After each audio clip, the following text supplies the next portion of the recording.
శ్రీ గురుభ్యో నమ. శ్రీకృష్ణ పరమాత్మనే నమ. భగవతే వాసుదేవాయ. ఈరోజు భగవద్గీత గురించి కాసేపు మాట్లాడుకుందామని అనుకుంటున్నాము. భగవద్గీత ప్రతి హిందువుకి కూడా భగవద్గీత అనే మాట విని ఉంటాడు. భగవద్గీత గురించి కొంతన్నా తెలిసి ఉండేటువంటి ఉంటుంది. భగవద్గీత గురించి కూడా వినని వాళ్ళ గురించి నేను ఏమి మాట్లాడగా మనం. కాకపోతే భగవద్గీత శ్రీ మహాభారతం వేదవ్యాస భగవానుడి చేత రచయింపబడినటువంటి మహాభారతంలో భీష్మ పర్వం అని ఉంది. ఆ భీష్మ పర్వంలో ఈ భగవద్గీత వస్తుంది. ఏమిటంటే అసలు యుద్ధం మొదలైనాక ధృతరాష్ట్రుడు చాలా టెన్షన్గా ఉన్నాడు.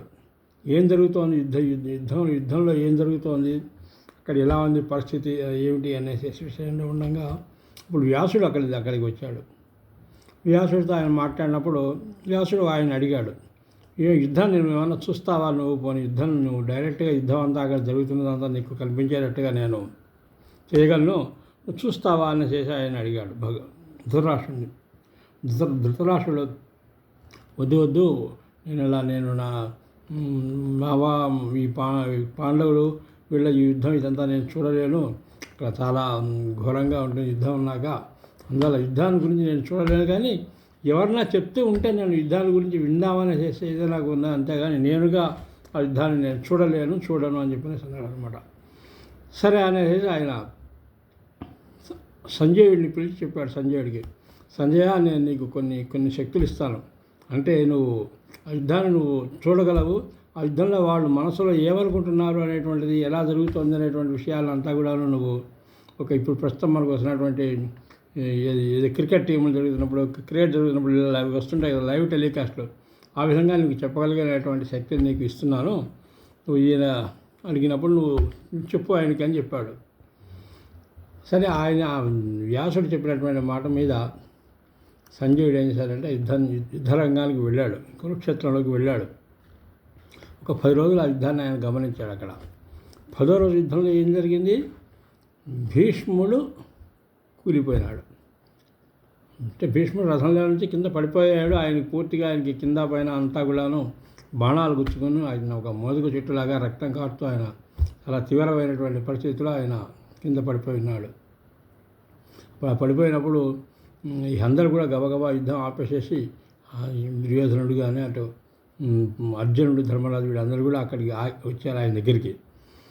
వస్తే అప్పుడు అర్జునుడు ఆయనకి అక్కడ ఒక అంపశయ్య అంటే బాణాలతోనే ఒక పడకలాగా అంతా అప్పటికే ఆయనకి ఒంటి నిండా బాణాలు గుచ్చుకుని ఉన్నాయి. ఆ బాణాలు ముందు వెనక కూడా ఎక్కడ ఖాళీ లేకుండా శరీరంలో ఉన్నాయి. వాటితో ఆయన పడుకుని ఉండగా అప్పుడు సంజయుడు అక్కడి నుంచి వెనకాలకు వచ్చేసేసి ధృతరాష్ట్రుడి దగ్గరికి వచ్చాడు.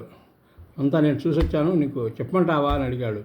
సరే అసలు ఏమైందంటే అవి చెప్పాడు అనమాట. ఆయన ముందు భీష్మ పితామహుడు పడిపోయాడు, ఆయన అంపశయ్య మీద ఉన్నాడు, ఆ అంపశయ్య మీద ఆయన పడుకున్నాడు, ఆయన అవసరాల దశలో యుద్ధం చేదాకా ఆయన ఉంటాడేమో తెలియదు, కాబట్టి మీకు అంటే అప్పుడు ఆయన చాలాసేపు దుఃఖపడిపోయి ధృతరాష్ట్రుడు ఒకసారి మూర్ఛపోయినంత పని అయిపోయింది ఆయనకి.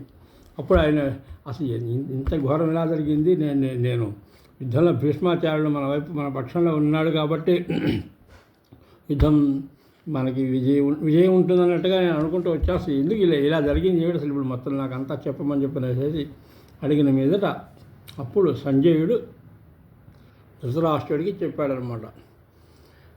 ఈ ధృతరాష్ట్రుడు సంజయుడు ధృతరాష్ట్రుడికి చెప్పినటువంటి యుద్ధ క్రమాన్ని, ఆ యుద్ధ క్రమంలో మొదటగా వచ్చినటువంటిది ఏమిటి, అసలు మొదలెట్టమే ఆయన భీష్మ యుద్ధం మొదలవుతోంది. ఇరుపక్షాల వాళ్ళు అటు ఇటు ఉన్న కాలంలో అంటే మొదటి శ్లోకం భగవద్గీత. ఈ భగవద్గీత 700 శ్లోకాలు 700 శ్లోకాల ఈ భగవద్గీత చాలా బృహత్తరమైనటువంటి భగవద్గీత. ఇది రావడానికి మూల కారణమైనటువంటిది ఏమిటి అంటే అర్జునుడి యొక్క విషాద యోగం, అర్జునుడి యొక్క విషాదం. యుద్ధం మొదలయ్యేటప్పుడు అంతా అందరూ అటు ఇటు నుంచుని ఉండగా ధర్మక్షేత్రే కురుక్షేత్రే సమవేత యుత్సవ మామక పాండవ సేవ కిమకృత సంజయ అని ధర్మక్షేత్రమైనటువంటి ఆ కురుక్షేత్రంలో వాళ్ళు అందరూ నుంచుని ఉన్నారు కదా. ఇప్పుడు ఏం జరిగింది అనేటువంటి ప్రశ్న వేశాడు. ఈ ప్రశ్నలో కూడా ఒకటి మనం గమనించాల్సింది ఏమంటే ధృతరాష్ట్ర అక్కడ కూడా మా వాళ్ళు పాండవులు అని చెప్పేసి అన్నాడు. అంటే ఇంకా ధృతరాష్ట్రుడికి కౌరవులు మనవాళ్ళు పాండవులు మనవాళ్ళు కాదు అన్న ఒక మనసులో ఒక భేదభావం ఉంటుంది. అందరినీ కలిసి మొత్తం అందరూ కలిసి అంత ఆయన యొక్క మనవులే అన్నదమ్ముల పిల్లలే అనేటువంటి ఇది ఆయన దగ్గర కనిపించలేదు అప్పటికి కూడా. సరే, ఆ విధంగా అది అలా మొదలైనప్పుడు ఏం జరిగిందంటే అర్జునుడు అంతా యుద్ధం మొదలైపోతుంది. అంతా కూడా చాలా ఇప్పుడు అంటే అప్పట్లో యుద్ధాలు మొదలయ్యేటప్పుడు కొన్ని నీతి ఒక యుద్ధ నీతి ఒక పద్ధతి ఉండేదన్నమాట. ఆ పద్ధతుల ప్రకారంగా ఇప్పటిగా గబగబా వెళుతూనే కొట్టుకుని గుద్దుకుని తనుకోవటంగా లేదు. భారత యుద్ధం అనేటువంటి మొదటి రోజున తర్వాత అందరూ కూడా వాళ్ళ ఇష్టం వచ్చినట్టు చేశారు. ఆ తర్వాత అందరూ కూడా ఇక్కడ ధర్మము అనేటువంటి కానీ నీతి నియమాలు లేకుండా చివరి రోజుల్లో జరిగిపోయింది. కానీ మొదటి రోజు మటుకు ఇంకా ఒక పద్ధతి ప్రకారంగా జరుగుతోంది. అందుకని అక్కడికి రాగానే కృష్ణుడు అర్జునుడు ఏం చెప్పాడంటే, కృష్ణ ఈ రథానికి వస్తా ఈ రెండు సేనల మధ్యలోకి తీసుకెళ్ళి నేను అందరినీ చూస్తాను, ఒకసారి యుద్ధంలో ఎవరెవరు ఉన్నారో చూస్తానని చెప్పిన శేష అన్నాడు. అన్న మీదట సరేననేసి కృష్ణుడు ఆయన ఆ రథాన్ని ఆ రణరంగంలో మధ్యలోకి తీసుకెళ్ళాడు. అంటే ఇటుపక్కంతా కౌరవ సేనలు, ఇటువైపునంతా పాండవుల సేనలు కూడా యుద్ధాన్ని ఏ క్షణంలో యుద్ధం మొదలవుతుందా ఉత్సాహంగా అవతల వాడిని ఎదుటివాళ్ళ మీద సంహరిద్దాం, ఎదుటివాళ్ళ మీద దూకుదాం అన్నంత ఉత్సాహంగా అంతా కూడా సిద్ధంగా ఉన్నటువంటి సమయంలో వెళ్ళినప్పుడు ఆయన ఒకసారి అటువైపు చూశాడు. అంటే ఇటు పాండవుల వైపు కౌరవుల వైపు, ఇటు పాండవుల వైపు చూస్తుంటే ఇక కౌరవుల వైపు అంతా కూడా ద్రోణులు, భీష్మాచార్యులు, కృపాచార్యులు, వాళ్ళ గురువులు, ఇంకా బంధువులు, చాలా సన్నిహితులైనటువంటి వాళ్ళు అందరూ కనపడ్డారు. ఒక్కసారి అర్జునుడికి ఒక రకమైనటువంటి నిస్సత్వ ఆవరించింది. అక్కడ గబుకొని ఆయన రథంలోంచి కింద దిగేసేసేసాడు. కింద కూలబడిపోయినాడు రథంలో ముందు. వెంటనే రథాన్ని ఆపేసేసి ఏమైంది నీకు, ఎందుకు ఇలా కూలిపోయావేంటి, యుద్ధం జరగబోతోంది, యుద్ధం నువ్వు అంటే నువ్వు మళ్ళీ వెళ్ళిపోతావు, మన వైపుకి వెళ్ళిపోతావు, యుద్ధం మొదలవుతుందంటే బావా నేను ఈ యుద్ధాన్ని నేను చేయలేను, ఎందుకంటే నేను ఎవరి మీద బాణాలు వేయాలి అని నేను అనుకుంటున్నానో వాళ్ళంతా కూడా నాకు చాలా తాతలు, తండ్రులు అనేటువంటి వాళ్ళు, పెదనాన్నలు, తమ్ముళ్ళ వరుస వాళ్ళు, అన్న వరుసలు ఇలాంటి వాళ్ళంతా ఉన్నారు. ఇలాంటి వాళ్ళతో యుద్ధాన్ని నేను చేయలేను. పోతే పోయింది ఏదో వచ్చిన ఎలాగో అలా బతుకుతాం, కానీ ఈ యుద్ధం చేసి వీళ్ళందరినీ నేను చంపలేను, యుద్ధంలో వీళ్ళందరితో నేను యుద్ధం చేయలేను. కాబట్టి నేను అట్లా ఎలా గుర్తుంది, ఇక్కడలాగా వచ్చాక నువ్వు వెళ్ళను కనుక యుద్ధం చేయను అంటే అప్పుడు అంతా కూడా నేను చాలా పిరికివాడి కింద, నీకు అసలు బలం లేనివాడి కింద, నీకు ధైర్యం లేనివాడి కింద అంతా జమ కడతారు. ఆ విధంగా మీకు చాలా అప్రతిష్ట కూడా వస్తుంది. కాబట్టి నువ్వు యుద్ధం చేయవలసిందే అనేసి ఆయన అన్నాడు. ఈ వేళకి జరిగినటువంటి ఈ సంభాషణలో వచ్చినటువంటి అంటే కృష్ణుడు అర్జునుడికి చేసినటువంటి ఉపదేశాన్ని భగవద్గీత అన్నారు. ఇంకోటి ఏంటంటే భగవద్గీతలో ఎక్కడ కూడా అర్జున ఉవాచ అని ఒక చోట పాఠశాల చేస్తారు, రకరకాలుగా వాడారు. కానీ కృష్ణుడికి సంబంధించిన వరకు భగవాన్ ఉవాచ అని మాత్రమే వాడారు. అర్జునుడికి రకరకాల పేర్లతో ఆయన ఆయన సంబోధించాడు. కానీ కృష్ణుడి దగ్గరికి వచ్చినప్పుడు మాత్రం అది భగవాను వాచ, శ్రీ భగవాను వాచ అని మాత్రమే చెప్పాడు వ్యాస భగవానుడు. అది అంటే ఏంటంటే కృష్ణుడు అక్కడ ఆయన ఒక అర్జునుడికి ఒక సన్నిహితుడైనటువంటి ఒక స్నేహితుడుగాను, ఒక బంధువుగా కాకుండా సాక్షాత్ భగవంతుడు ఆయనకు ఉపదేశం చెప్పిన విధంగా ఆయన దాన్ని చెప్పడం జరిగిందనమాట. అది ఈ భగవద్గీతలో జరిగినటువంటి ఈ ప్రత్యేకత. ఈ భగవద్గీత మొత్తం 700 శ్లోకాలు ఉన్నాయి.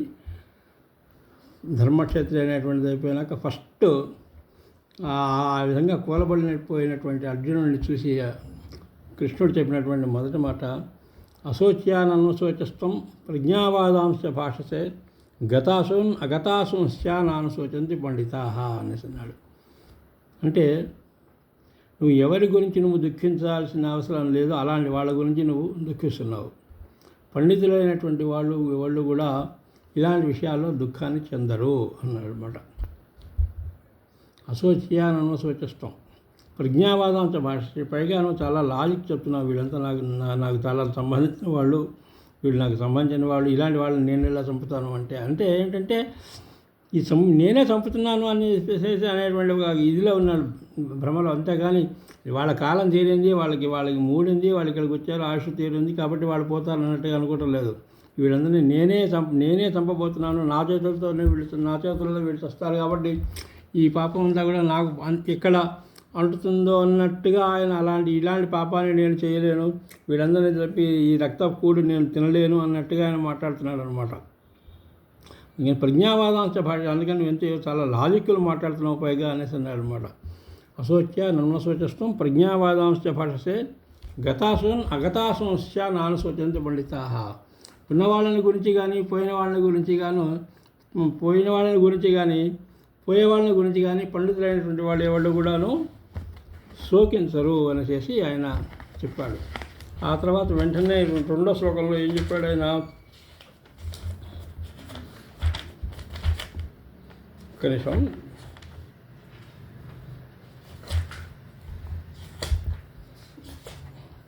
నత్వేవాహం జాతునాసం నత్వం నేమే జనాధిప నైవ న భవిష్యామి సర్వేవయ తత్పరా అని. నత్వేవాహం, నువ్వు కానీ నేను కానీ మనం ఎవరం కూడాను పుట్టటము పోవటం అనేటువంటిది ఏమీ ఉండదు. ఒక్క నిమిషం కొంచెం, ఎందుకంటే ఇది నేను చెప్పేటువంటి ఒక ఇదిలాగా మొదలెట్టి చేస్తున్నాను తప్పిస్తే నిజంగా నాకేం గొప్ప పాండిత్యం ఉన్నటువంటి వాడిని కాదు, పెద్ద ప్రవచనాలు చెప్పిన వాడిని కూడా కాదు. కానీ ఏంటంటే ఇక్కడ ఒక చెప్పాలి అనిపించింది, ఒక మంచి విషయం గురించి చాలాసార్లు అనుకోవాలి కాబట్టి చెప్తున్నాను మళ్ళీ దీన్ని.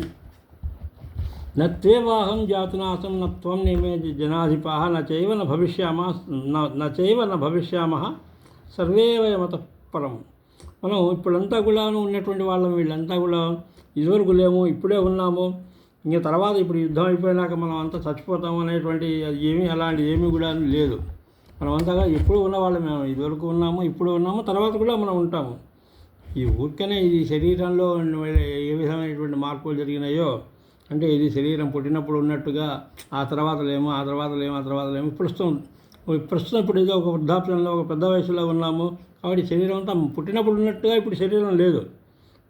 దేహినోస్మిన్ యథా దేహే కౌమారం యవ్వనం జరా తథా దేహాంతర ప్రాప్తి ధీరస్తత్ర ముహ్యతి. దేహినోస్మిన్ యథా దేహే, దేహి ఏ విధంగా అయితే ఒక బాల్యము, తర్వాత ఒక యవ్వనము, ఆ తర్వాత ఒక నడి వయసు, భార్య పిల్లలు, గృహస్థు జీవితము, ఇవన్నీ అయిపోయినాక మళ్ళీ ఒక వార్ధక్యం, ఈ విధంగా మార్పులు ఎలా వెళ్తూ ఉంటాయో ఈ జీవి అనేటువంటి వాడు, అంటే ఈ దేహంలో ఉన్నటువంటి వాళ్ళని దేహి అంటారు. ఈ దేహి కూడాను ఈ దేహం పోతే ఇంకో దేహంలోకి మారుతూ ఉంటాడు. వాడు ఎక్కడికి పోవట్లేదు, దేహాలు మారుతూ ఉంటాయి. ఈ విధంగా అయితే మనం పుట్టినప్పుడు వేసుకున్నటువంటి లాగో చొక్కాల తర్వాత మనం మళ్ళా మారిపోతూ ఉండి ఎన్నో రకాలైనటువంటి వస్త్రాలు ఇప్పటిదాకా మనం ధరించి ఉన్నామో ఆ విధంగా ఈ దేహి అనేటువంటి వాడు కూడా ఒక దేహం నుంచి ఒక దేహంలోకి వాళ్ళు చేసినటువంటి కర్మఫలాన్ని బట్టి వాళ్ళకు వచ్చినటువంటి దేహంలో వాళ్ళు ఉండాల్సిన రోజులు ఉండి ఆ తర్వాత మళ్ళీ ఆ కర్మఫలం తీరిపోయినాక మళ్ళీ ఆ దేహాన్ని వదిలేసేసి ఇప్పుడు చేసినటువంటి కర్మలను బట్టి మళ్ళీ ఇంకొక కొత్త దేహంలోకి వెళ్ళి ఈ విధంగా ఇది ఒక నిరంతరం జరుగుతూనే ఉంటుంది. కాబట్టి దేహాలు మాత్రమే తప్పిస్తే మనం లేకపోవడం అనేటువంటిది ఎప్పుడూ కూడా లేదు అనేసి చెప్పాడనమాట. ఈ విధంగా భగవద్గీత యొక్క ఇంట్రడక్షన్లో మొదట 18 పర్వాలు ఉన్నాయి. 18 పర్వాలు మొదటి పర్వంలో ఈ విధంగా భగవానుడు చెప్పినటువంటి దాంట్లో ఒక 11వ శ్లోకం నుంచి అసలు యాక్చువల్గా భగవానుడి యొక్క బోధ, భగవద్గీత అని ఎందుకన్నారంటే ఇది ఒక మనకి ఉన్నటువంటి వేదం మనకి అసలు భగవద్గీత మనకి వేదశాస్త్ర పురాణ ఇతిహాసంలోనే చేసి 4 చెప్తూ ఉంటాం మనం. మనకి ఫస్ట్ మొదటి ప్రమాణం ఏది అంటే వేదమే మొదటి ప్రమాణం. అయితే ఏమిటంటే వేదాల్లో ఉన్నటువంటి పాట చాలా కఠినంగా ఉండి ఆ చెప్పినటువంటి చాలా దుర్గ్రాహ్యంగా అంటే అర్థం చేసుకోలేని పరిస్థితుల్లో ఉంది కాబట్టి ఆ వేదాల్లో నుంచి కొన్ని శాస్త్రముల రూపంలో రాశారు. కొంచెం డైల్యూట్ చేసి శాస్త్రాలుగా ఒక్కొక్క శాస్త్రం మనోధర్మ శాస్త్రము, మళ్ళీ న్యాయశాస్త్రము, గౌతముడి న్యాయశాస్త్రం అని ఇలా రకరకాలుగా శాస్త్రాలు వచ్చాయి. తర్వాత కాలంలో ఈ శాస్త్రాలను కూడా అందరూ తలుచుకోలేకుండా ఉన్నారు. కాబట్టి అందరూ వినటానికి వీలుగా చక్కగా ఒక మంచి ఇదిగా ఉండేటువంటిగా పురాణాలుగా వచ్చినాయి. తర్వాత పురాణాల రూపంలో ఇవి కూడా వ్యాసుడి అష్టాదశ పురాణాలు అని చెప్పినట్టు అంటారు. ఈ పురాణాల రూపంలో వచ్చినది. పురాణాల తర్వాత చివరిగా ఇతిహాసము అనేటువంటిది అంటే కథా రూపంలో ఉంటే అందరూ కూడాను వినటానికి. ఎందుకంటే మళ్ళీ వీటిలో మొదట్లో ఉన్నటువంటి వేదాలు ఎవరు చదవకూడదు, ఆడవాళ్ళు అసలు చదవకూడదు, వేరే శూద్రులకి అయినటువంటి వాళ్ళకి ఎవరికి కూడా వేదాలను చదివే అధికారం లేదని ఈ విధంగా అవుతున్నాయి. కానీ ఈ తర్వాత ఉన్నటువంటి శాస్త్రాలు, పురాణాలు, ఇతిహాసాలు అనేటువంటివి ఎవరైనా కూడా వాళ్ళ యొక్క విద్యా అర్హతలను బట్టి, వాళ్ళ యొక్క తెలివితేటలను బట్టి, జ్ఞానాన్ని బట్టి వాళ్ళు చదువుకుని అర్థం చేసుకోవచ్చు అన్నమాట.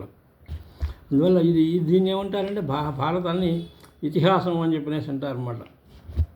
ఈ ఇతిహాసం అనేటువంటిది ఈ విధంగా ఈ భారతం